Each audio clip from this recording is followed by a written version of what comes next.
자, 이제 이 두 번째 방식, 비교 방식은 우리나라에서 가장 활용도가 높은 방식이니까 이게 시험에 안 나오는 적은 없어요. 근데 비교 방식 자체를 가지고 문제를 낼 때는 반드시 계산 문제밖에 안 나옵니다. 서술형 문제가 나올 거리가 없거든요. 그러니까 비중 가격이나 토지 가격을 계산한 문제가 주로 출제가 되는데 어떤 해에는 두 문제가 나옵니다. 그러니까 그 계산 문제 중에서도 그래도 좀 쉽게 특정을 할 수 있는 게 비교 방식이니까 적상 가격 구하는 것보다는 비중 가격 계산하는 게 월등히 쉽고요.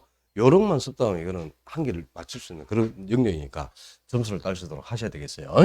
자, 비교 방식에서 첫 번째 가액을 평가하는 방법. 원래 비교 방식에서 가격을 평가하는 방법은 거래 사례 비교법. 그리고 이 거래 사례 비교법에 따라 산정되는 가격을 비준가액 또는 유추가액이라고도 합니다. 어떻게 비준가액을 구하는가? 거래 사례를 나눠 선택해서 그 사례 부동산의 가격에다가 네 가지 작업을 합니다. 사시지개, 사정 보정, 그리고 시점 수정, 지역 요인 비교, 그리고 개별 요인 비교를 거치고 만약에 이제 대상 부동산하고 사례 부동산에 민적의 차이가 나면 민적 비교까지도 거쳐주는데 이 민적 비교는 개별 요인 비교에 포함이 되기 때문에 별도로 기억하실 필요는 없습니다. 그냥 여러분은 사례를 선택해서 그 사례 가격에 사정 보정, 시점 수정, 지역 요인 비교, 개별 요인 비교를 거쳐 산정되는 요인 비교치를 그냥 다 사례가 있고 배워두면 간단하게 가격이 산정되고요. 이 지역 요인 비교와 개별 요인 비교를 합쳐서 가치 형성 요인 비교라고 합니다. 가치 형성 요인 비교.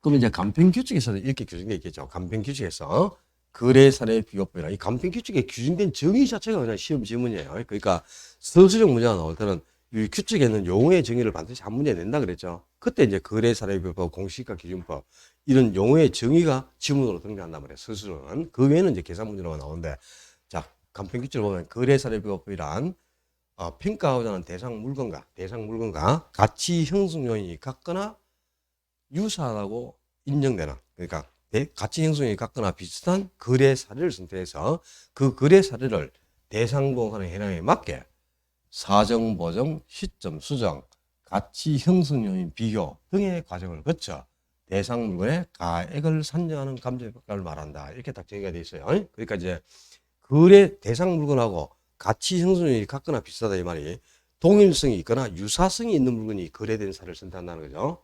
그렇게 해서 그 거래 사례를 선택해서 이 사례를 대상 부동산의 현황에 맞게 이렇게 작업을 해서 가격을 산정하는 방법. 그게 바로 거래 사례 비교법이 되어 있고요. 비교 방식에서 임대료, 가격이 아니고 임대료를 평가하는 방법. 비교 방식의 임대료를 평가하는 방법이 임대 사례 비교법. 그러니까 가격을 평가하려면 거래된 사례, 매매된 사례가 있어야 가격이 있겠죠. 그지? 매매 사례가 있어야 가격이 있으니까 거래 사례를 선택하는 거고 임대료를 평가하려면 임대된 사례가 있어야 임대료가 있는 거예요. 그래야 임대료를 평가할 수 있겠죠. 그지? 그래서 가격을 평가하는 게 거래 사례 비교법, 임대료를 평가하는 방법이 임대 사례 비교법. 용어가 바뀌면 안 되죠. 임대 사례 비교법에 따라 산정되는 임대료는 비준 임료라고 한다. 어떻게 비준 임료를 구하는가?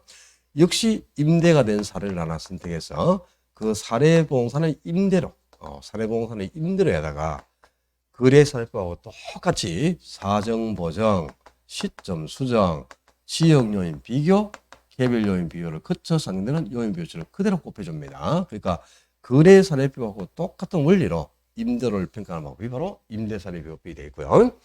그리고 비교 방식은 또 특이하게 가격을 평가하는 방법이 하나가 더 존재하죠. 비교 방식에 원래 가격을 평가하는 방법은 거래 사례 비교법인데 또 다른 가격 평가 방법이 하나가 더 있죠. 그지? 공시지가 기준법. 그러니까 이 공시지가 기준법은 토지의 가격만을 평가할 때 사용하는 방법이죠. 오직 토지에만 적용되는 겁니다. 그러니까 토지의 가액을 평가하는 방법인데 역시 거래사례법하고 똑같은 원리로 토지의 가격을 평가하는데 다만 차이점이 이 공시지가 기준법은 사례를 선택할 때 표준지를 사례로 선택하는 거예요. 표준지를 사례로 선택해서 그 표준지 공시지가를 사례 가격으로 보고 이 표준지 공시가에 거래사례법과 똑같은 원리로 가격을 평가합니다. 다만 이 공시지가 기준법은 표준지를 사례로 선택하기 때문에 이 표준지는 그 지역을 대표하는 토지죠. 인근 지역을 대표하는 토지니까 표준지는 사정이 개입되지 않은 정상적인 거래 사례가 됩니다. 정상적인 사례이기 때문에 사정이 개입되지 않았다면 이 작업은 할 필요가 없는 거죠. 그래서 공시지가 기준법은 사정 보정을 하지 않습니다. 아주 중요합니다. 사정 보정 없이 바로 표준지 공과에 바로 시점 수정 작업부터 바로 해간다.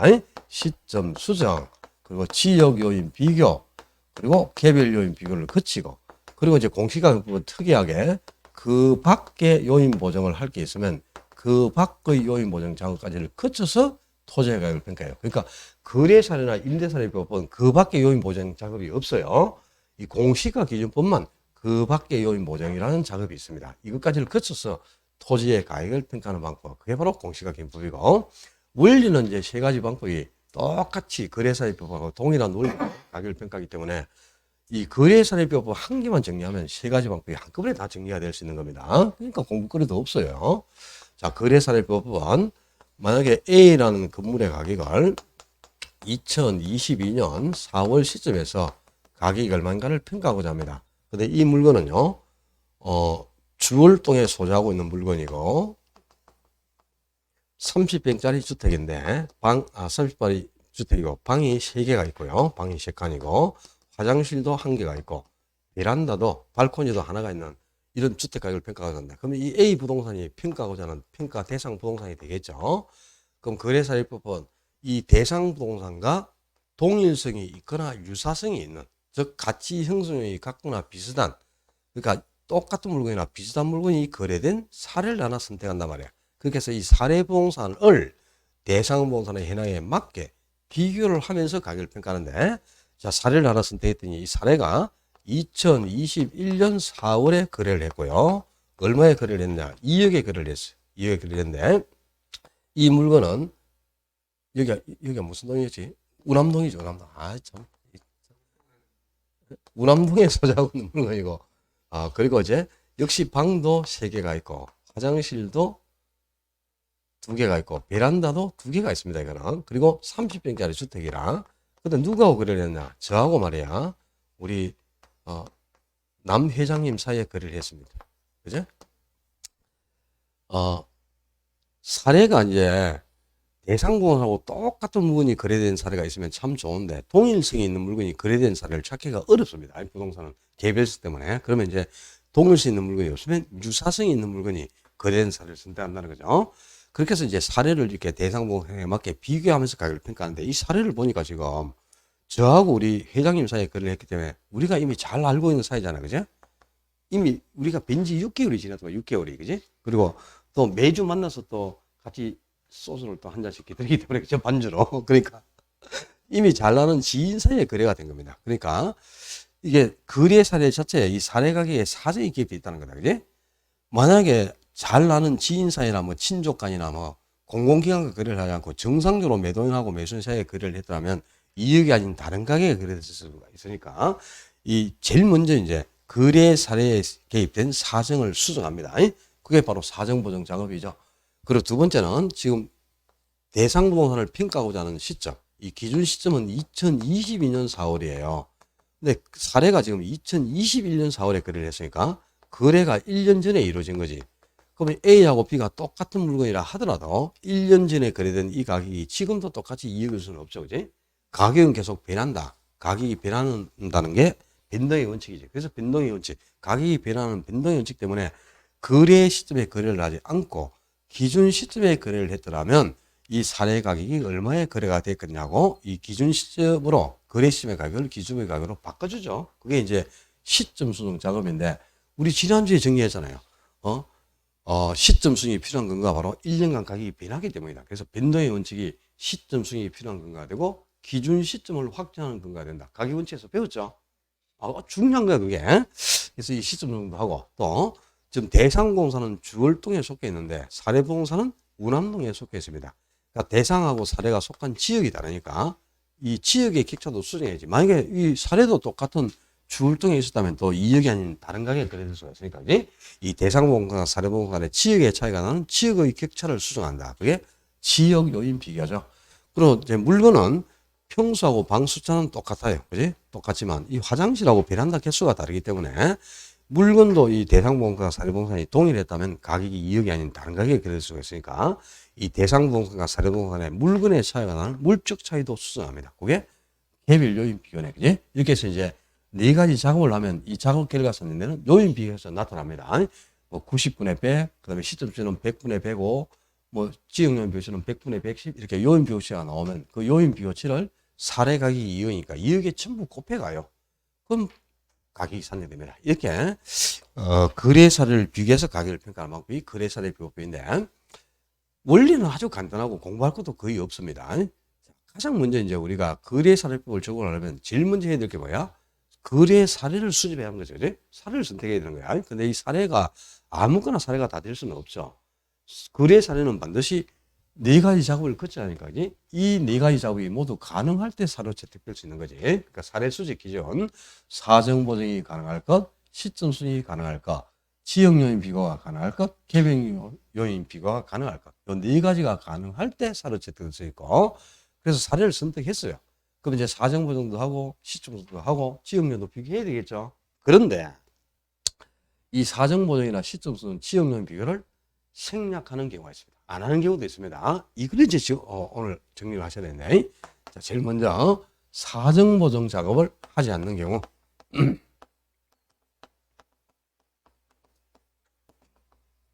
사정 보정은 거래 사례에 사정이 개입되어 있을 때, 그지? 이 사정은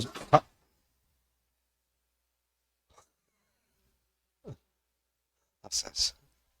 더 깎아줄까요? 뭐, 열받았습니까, 미씨? 오줌 더 깎을까? 놀래게 좀 하지 마세요.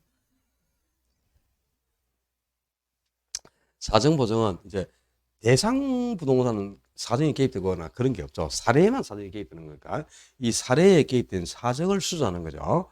근데 사정이 개입되지 않다면 사정 보정은 필요가 없겠죠. 즉 정상적으로 거래된 사례, 정상적인 사례는 당연히 사정이 개입될 게 없으니까 사정 보정을 할 필요가 없겠죠. 이거는 극히 상식적인 거고요. 자, 좀 전에 표준지를 사례로 선택한다. 그때는 사정 보정이 필요가 없는데 지금 공시지가를 기준으로 해서 표준지 공시가를 기준으로 토지의 가격을 평가하는 게 공시가 기준법이잖아요. 그 공시가 기준법은 표준지를 사례로 선택하기 때문에 표준지는 인근지역을 대표하는 토지다. 그럼 그 토지에는 전혀 사정이 개입되는 정상적인 사례로 가정을 한다 그랬어요. 표준지는. 그러니까 표준지가 사례로 선택하면 이거는 정상적인 사례하고 똑같은 겁니다. 표준지가. 그래서 사정보정 작업이 필요 없다. 그래서 공시가 기준법은 사정보정을 하지 않고 바로 표준지 공개에 시점 수정 작업도 바로 해갔잖아. 그지? 이 공시가 기준법은 사정보정을 하지 않습니다. 이거 이 점을 큰일 나는 거죠. 표준지를 사례로 선택하는 경우에는 사정보정이 필요가 없어요. 그 두 번째, 시점 수정. 시점 수정 작업이 생략되는 경우 어떤 경우냐? 이 시점 수정이란 거래 시점과 기준 시점이 불일치할 때 거래 시점의 가격을 기준의 가격으로 전환해 주는 작업이 시점 수정이에요. 거래 시점을 기준으로 바꾸는 건데 거래 시점하고 기준 시점이 일치할 수가 있죠. 그러니까 기준 시점이 지금 2022년 4월인데 거래도 2022년 4월에 했다. 그럼 거래 시점하고 기준 시점이 같기 때문에 가격도 변화가 없어요. 그럼 수정한 시점이 없잖아, 그지? 거래 시점하고 기준 시점이 일치한다면 당연히 시점 수정은 필요가 없죠. 이거는 아주 상식적인 거고. 근데 거래 시점하고 기준 시점이 불일치해. 그럼 당연히 시점 수정을 해야 되겠죠. 지금 거래 시점은 2021년인데 기준 시점은 2022년이죠. 그죠? 그럼 거래 시점하고 기준 시점이 불일치하니까 1년 동안 가격이 변하기 때문에 1년 전에 거래를 하지 않고 기준 시점에 거래를 했다면 이 가격이 얼마 정도의 거래가 되지 않고 이 거래 시점의 가격을 기준의 가격으로 바꿔줘야 되잖아. 그지? 그런데 거래 시점하고 기준 시점이 지금 불일치합니다. 불일치하는데 그래도 시점을 안 하는 경우가 있단 말이야. 어떤 경우냐? 이게 제일 중요하죠. 거래 시점과 기준 시점이 불일치하더라도 시장 상황에 변화가 없다. 그렇다면 시점 수정을 할 필요가 없다 이 말입니다. 즉 거래 시점은 지금 2021년이고 기준 시점은 2022년인데요. 1년간 시장 상황이 전혀 변하지 않았어요. 1년 동안 시장 상황에 변화가 전혀 없다면 1년 전에 거래된 가격이 지금도 똑같다는 뜻이지. 시장 상황이 전혀 변화가 없으니까, 그지? 1년 동안 가격도 변동이 없다는 거야. 그러면 거래 시점과 기준이 일치한다 이거하고 똑같은 겁니다. 그래서 이런 경우에는 시점 수정 작업이 필요가 없다는 뜻이죠. 그리고 세 번째, 지역 요인 비교. 지역 요인 비교를 할 필요가 없는 경우도 있습니다. 지역 요인 비교가 생략되는 경우도 있는데 언제 지역 요인을 비교할 필요가 없느냐? 자, 지역 요인 비교란 대상보험사에 속한 지역과 사례보험사에 속한 지역이 다를 때 지역의 차이가 났죠. 그럼 그 지역의 차이를 수정한 작업이 지역용의 비교잖아요. 그지? 근데 만약에 대상보험사에 속해 있는 지역하고 사례보험사에 속한 지역이 같을 수가 있죠. 그럼 지역의 차이가 없지. 그럼 지역용을 비교할 필요가 없겠네. 자, 지난주에 우리 평가하고자 하는 대상보험사에 직접 속해 있는 지역을 뭐라 그랬어요? 인근지역이라고 그랬다. 인근지역. 여기는 내기 점수 또 올려야 되겠는데 큰일 났네. 이사 초지겠네 진짜. 그죠? 뭐 빨가벗고 가는 거 아닌 게 모르겠네 진짜. 다 틀리고 그제 와가지고 불안한데. 또 이것도 모고사도 제일 늦게 치잖아 또 금요일날. 그죠? 다른 데는 월요일부터 해서 다 치는데 여기는 금요일날 치니까 또 제일 늦잖아 또. 아 참 매우 불안하네 이거. 여기서 거의 한 100만 원 더 끼고 싶은데 진짜. 기피하고 있어요. 일부러 막 13개 틀리보고 이런 거 아닌가 모르겠네. 다 알면서도. 그죠? 막 이거 답이 2번인데 이거 찍으면 안 되지. 내가 선생님을 위해서 5번 찍어야지 이러면서 5번 찍어보고 이런. 그러니까 이제 대상보험에 속한 지역이 인근지역인데 그 인근지역에서 사례를 선택해서 그럼 대상보험사니 인근지역에 있는데 사례도 인근지역에 있다면 대상보험사하고 사례가 같은 지역에 있죠. 그럼 지역의 차이가 없다. 그래서 지역용을 비교할 필요가 없다 이 말입니다. 만약에 인근지역이 아니고 유사지역에서 사례를 선택하다고 가정하자. 그럼 대상보험사는 인근지역에 있는데 사례는 유사지역에 있으면 대상하고 사례가 다른 지역에 있죠. 유사지역에서 사례를 선택하면 당연히 지역용을 비교해야 되고 개별용도 비교하겠죠. 근데 인근지역은 대상보험사에 속한 지역인데 그 대상이 속해 있는 지역에서 사례도 선택을 해서 그럼 사례하고 대상이 같은 지역에 있으니까 당연히 지역의 차이가 없으므로 지역용을 비교할 필요가 없다 이 말입니다. 자, 이것도 이제 아주 중요한 게 있죠. 지금 대상부동산에 속한 지역을 인근지역이라 하잖아요. 근데 대상부동산에 속해 있는 인근지역에서 사례를 쓴다면 대상부동산하고 사례부동산이 같은 지역에 존재하잖아요. 그럼 지역에 격차가 없죠. 고로 인근지역에서 사례를 쓴다는 경우에는 지역 분석이 필요 없다. 맞아 틀려요? 누가 맞다 그랬는데 지금? 누가 맞다 그랬어? 지역 분석이 필요 없다 그랬냐? 지역 요인 비교가 필요 없다 그랬냐?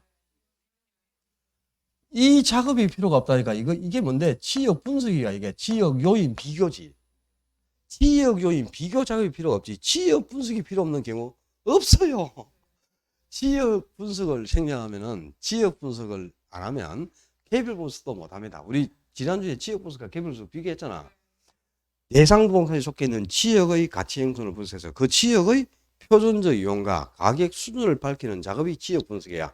그럼 지역 분석이 끝나면 지역 분석에서 표준적과 가격 수준이 밝혀지면 그 범위 내에서 대상부동산의 개별적인 가치 형성을 분석해서 이 평가하고자 하는 대상부동산의 최유효 이용과 가격을 결정하는 것. 그걸 개별 분석이라고 그랬지 않습니까? 근데 둘 중에 뭐부터 해야 돼? 반드시 선지역 분석 후 개별 분석. 지역 분석을 하지 않으면 개별 분석은 진행을 못해요. 근데 개별 분석을 해야만 대상부동산의 가격을 결정한단 말이야. 근데 개별 분석을 안 하면 가격이 결정될 수가 없으니까 감정평가 자체가 불가능하다는 뜻이 되지. 개별 분석을 하면 감정평가를 통해서 가격을 결정할 수가 없는 겁니다. 그러니까 개별 분석을 해야 가격이 결정되니까 감정평가가 가능해지는 거잖아요. 근데 개별 분석은 지역 분석 뒤에 이루어져야 되는 거 아니야? 그럼 지역 분석을 하면 개별 분석도 못하니까 평가 자체가 불가능하니까 지역 분석이나 개별 분석은 어떤 계에서 생략될 수가 없어요. 지역 분석이나 개별 분석을 생략하는 경우는 없습니다. 지역 분석이나 개별 분석을 안 한다는 게 아니고 지역 분석이 아니고 이걸 안 한다니까. 지역 요인 비교. 좀 용어를 정확히 하라고 용어를. 그러니까 인근지에서 살렸다면 지역 요인 비교는 필요가 없고 개별 요인 비교만 하면 됩니다. 개별 요인 비교는 대상부동산하고 사례부동산의 물건의 차이가 날 때 물적 차이를 수정하는 건데 부동산은 개별적인 특성 때문에요. 똑같은 물건이 존재하지 않아요. 물리적으로 볼 때는 토지든 건물이든 뭐가 달라도 다 다릅니다. 그러니까 개별 요인 비교는 반드시 끝이야 돼. 개별 요인 비교를 생략하는 경우는 없습니다. 근데 지역 요인 비교는 이렇게 인근지에서 사례를 쓴다면 대상하고 사례가 같은 지역에 있으니까 할 필요가 없죠. 그래서 유사지역에서 사례를 쓴다면 지역요인을 비교한 후 개별 요인도 비교한다. 다만 인근지에서 사례를 쓴다면 지역 요인 비교는 필요 없고 개별 요인만 비교한다. 이렇게 되겠네. 그지? 자, 언제 이 작업이 불필요한지 당연히 기억을 해두고 그럼 이제 사례를 선택했다. 사례를 선택하면 이렇게 네 가지 작업을 통해서 사정보정치, 시점손치, 지역요인 비교치를 계산해내야만 사례 가격에 곱해서 기준 가격을 구할 수 있는 거다. 그지? 자, 이 네 가지 요인 비교점을 어떻게 구해내는가. 이게 이제 비교 방식에서 우리가 공부할 거리인데요. 시점 수치를 계산하는 요령만 다르고, 사정 보정치나 지역론 변치나 개별형 비교점을 구하면 원리가 똑같아요. 공부할 것도 별로 없어.